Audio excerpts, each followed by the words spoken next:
HSC পরীক্ষার পর যখন পরিবার থেকে রেজওয়ান রশিদকে বাইক কিনে দেওয়ার কথা হয়, তখন তার স্বপ্ন ছিল 4 চাকায়। আর্থিক সীমাবদ্ধতার কারণে 4 চাকা আর কেনা হলো না। নিজেই বসে পড়লেন 4 চাকা বানানোর। সেখান থেকেই এই গো-কার্ট তিনি নিজ উদ্যোগে বানালেন। সেই বানানোর ভিডিও কিংবা তার গো-কার্ট সামাজিক যোগাযোগ মাধ্যমে ছড়িয়ে পড়ার পর নজরে আসে বাংলাদেশের প্রধানমন্ত্রী তারেক রহমানের।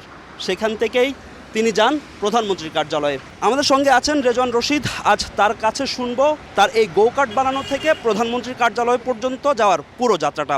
প্রথমে জানতে চাইব, এই গো-কার্ট বানানোর যে উদ্যোগটা, সেই উদ্যোগটা আপনার কাছে প্রথম কীভাবে আসে? প্রথমবার আসছিল হচ্ছে ছোটোবেলায়, একদম ছোটোবেলায় একটা গাড়ি ইউটিউবে দেখছিলাম। ওটা গোকার্ট ছিল, ওটাতে হচ্ছে আপনার ড্রিল মেশিনের ইঞ্জিন, মানে ড্রিল মেশিনটারে ইঞ্জিন হিসেবে ইউজ করছে। তো ওইটা হইতেছে ছোটোবেলায় উদ্যোগ নিয়েছি, খুব একটা ভালো আউটপুট আসে নাই। ভিক্ষা করা যে খেলনা গাড়িগুলো থাকে সেইরকম একটা আউটপুট আসছে। গাড়ি বানাইতে নিয়েছিলাম, তো গাড়ি বানাইতেও দেখলাম 4-5 লাখ টাকা লাগতেছে। তো ওই টাকাটাও নাই, যেহেতু টাকা আছে 1-1.5 লাখ টাকার মতো আছে। এখন কি করা যায়, একটা গোকার্ট বানানো যায়। গোকার্ট চালাইলাম, চালানোর পর মনে হলো এটা অনেক বেশি টাকা চাইতেছে। 100 ফিটে 1000 টাকা, একটু বেশি লাগছে আমার কাছে। তো ভাবলাম এটা তো আহামরি কঠিন কিছু নাই, জিনিসপাতি দেখে চিনতেছি, টাইরড মাইরড আছে, চাকা ঘুরতেছে, চাকাগুলো তো চায়না থেকে আনছে। তো ভাবলাম ইম্পোর্ট এক্সপোর্টের এক্সপিরিয়েন্স আছে, চায়না থেকে চাকাগুলো আনাইলাম, আনানোর পর দেশি কাজ করা শুরু করলাম। তো গোকার্ট বানানোর যেই ইন্সপিরেশনটা, সেটা হইতেছে গোকার্ট একটা চালানোর পরে আসছে। আপনার কাছে প্রধানমন্ত্রীর কার্যালয় থেকে কিভাবে যোগাযোগ করা হয়?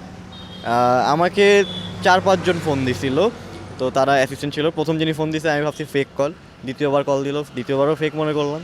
3-4বার কল আসার পর যখন বুঝলাম যে আমাদেরকে সরাসরি কার্যালয়তেই ডাকতেছে, তখন মনে করলাম যে আসলেই তারেক রহমান দেখছে, তিনি দেখতে চাইতেছে। তারেক রহমানের কাছে যখন এই গোকার্টটা নিয়ে গেলেন, তিনি দেখলেন, আপনার গোকার্টটি চালালেন, এবং কি তখন আপনার অনুভূতিটা কেমন ছিল? তারেক রহমান যখন দেখতে চাইছে, এটা তো আমি প্রিপেয়ার ছিলাম, দেখে হয়তো আমাকে কোনো একটা অ্যাওয়ার্ড দিবে বা কিছু একটা দিবে।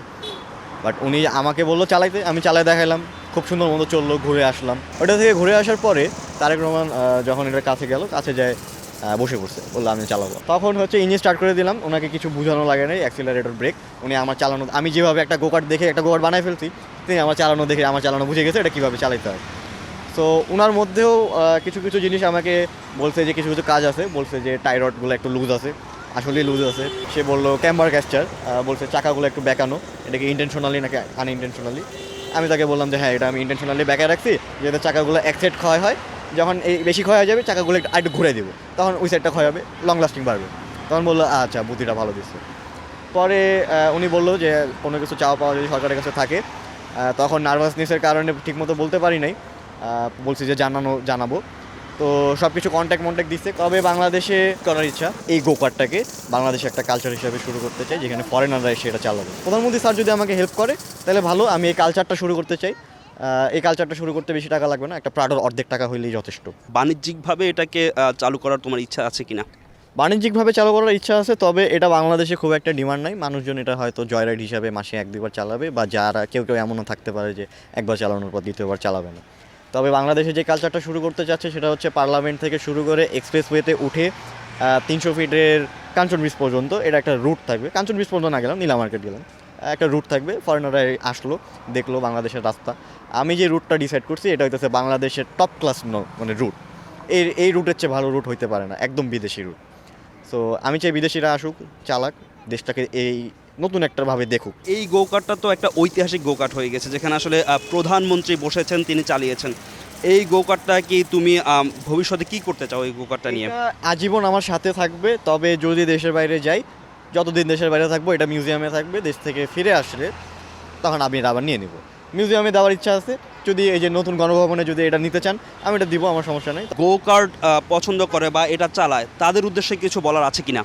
তাদের উদ্দেশ্যে কিছু বলার আছে বলতে, তারা যদি চায় আমি একটা বানিয়ে দিতে পারি, তবে আপনারা এটা রাস্তায় নামাইতে পারবেন না, এবং রাস্তায় নামানোর পর আপনার বিপক্ষে যদি কিছু হয় সেটার দায়িত্ব আপনার।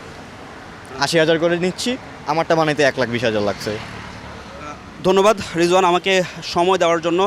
দর্শক, কথা বলছিলাম রিজওয়ান রশিদের সঙ্গে, যিনি আসলে এই গোকার্টটা বানিয়ে সারা ফেলে দিয়েছেন, যা পৌঁছে গেছে প্রধানমন্ত্রী তারেক রহমানের কাছেও। সেখানে তিনি এই গোকার্টটা চালিয়েছেন এবং দেখেছেন, এবং কি রিজওয়ানকে বেশ কিছু দিক নির্দেশনা দিয়েছেন।